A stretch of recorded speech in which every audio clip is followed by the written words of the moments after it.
Trong video này nhưng mà Prapi là biệt shop và H6W bà chứng cho tôi không một phê iPhone bà chứng là biệt shop với mình phí shop tam một phê 3G hay nâng một phê Wi-Fi chứng không cả này nè nên là té admin Wi-Fi tên á chứng ai shop tam 3G thỏng đà bàn chứng là biệt shop từ 4 nhưng cho tôi không Wi-Fi và cho không setting tu sắp biết hay chạy Wi-Fiហើយយើងរងចាំដើម្បីឲ្យវាសើជាមួយនឹងឈ្មោះបាទនេះ Mira Screen នេះបាទឈ្មោះវានៅមាននៅនេះស្រាប់បងឃើញនេះនេះ Mira Skin លេខកូដលេខ1ដល់8អញ្ចឹងយើងចុចនៅលើហ្នឹងមកណា Mira Screen ហ្នឹងហើយវាយលេខកូដមកបន្ទាប់មកយើងចុច Connect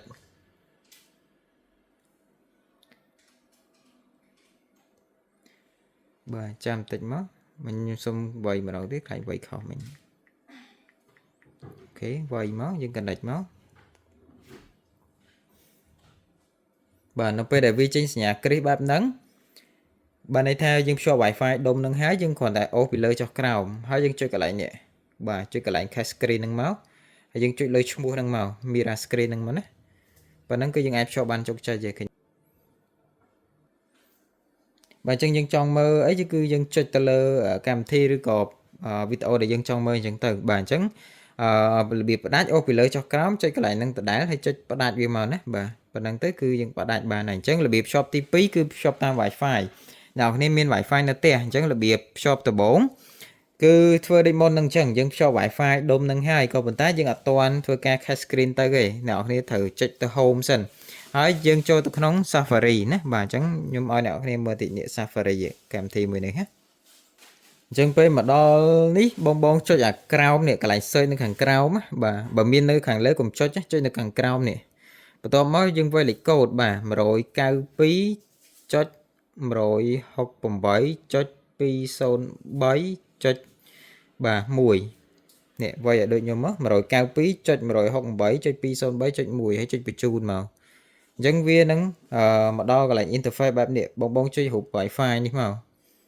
បាទចុចកន្លែង Wi-Fi ហ្នឹងហើយវាធ្វើការ save Wi-Fi ផ្ទះយើងចូលមកហើយអញ្ចឹងយើងចាំវាបន្តិចសិនណាបាទបន្ទាប់ពីវា save Wi-Fi ផ្ទះយើងចូលហើយ Wi-Fi ផ្ទះអ្នកនរគ្នាឈ្មោះអីគឺយើង select ទៅលើឈ្មោះហ្នឹងទៅបន្ទាប់មកយើងធ្វើការវាយលេខកូដ Wi-Fi របស់យើងណាបាទអញ្ចឹងខ្ញុំវាយលេខកូដ Wi-Fi កន្លែងខ្ញុំហើយបន្ទាប់មកយើងចុចអាដបងគេនេះណាបាទចុចអាដបងគេហ្នឹងមួយមកបាទហើយយើងឲ្យចាំបាទមើលនៅលើនេះវិញនេះអ្នកនរគ្នាឃើញវាកំពុងតែធ្វើការភ្ជាប់ទៅកាន់នេះផែនដីវាកំពុងតែវល់បន្ទាប់មកហើយវានឹងចេញឈ្មោះ Wi-Fi ផ្ទះយើងនៅលើហ្នឹងហ្មងណាឃើញអត់បាទអញ្ចឹងនៅពេលដែលចេញឈ្មោះ Wi-Fi ផ្ទះយើងនៅកន្លែងហ្នឹងហើយយើងមកមើលលើទូរស័ព្ទយើងវិញឥឡូវហ្នឹងគឺដុំរបស់យើងបានភ្ជាប់ Wi-Fi ផ្ទះយើងជោគជ័យហើយអញ្ចឹងទូរស័ព្ទយើងចូលកន្លែង setting មកណាកន្លែង setting ហើយយើងភ្ជាប់ Wi-Fi ផ្ទះយើងវិញបាទយើងលេងភ្ជាប់ Wi-Fi ដុំណាបន្ទាប់មកហើយយើងគ្រាន់តែអូសពីលើចុះក្រោមអញ្ចឹងមកហើយយើងចុចកន្លែងនេះមកគឺវាមានឈ្មោះដូចមុនហ្នឹងអញ្ចឹងចាំតិចមកបាទនេះយើងគ្រាន់តែចុចទៅលើឈ្មោះហ្នឹងមក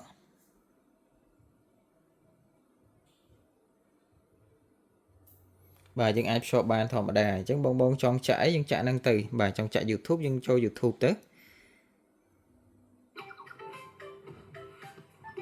បាទប៉ុណ្ណឹងគឺយើងភ្ជាប់បានហើយសម្រាប់ iPhone ណាបាទអញ្ចឹងសម្រាប់ភ្ញៀវគាត់ឆ្ងល់អីបន្ថែមអាចសួរបានបាទអរគុណ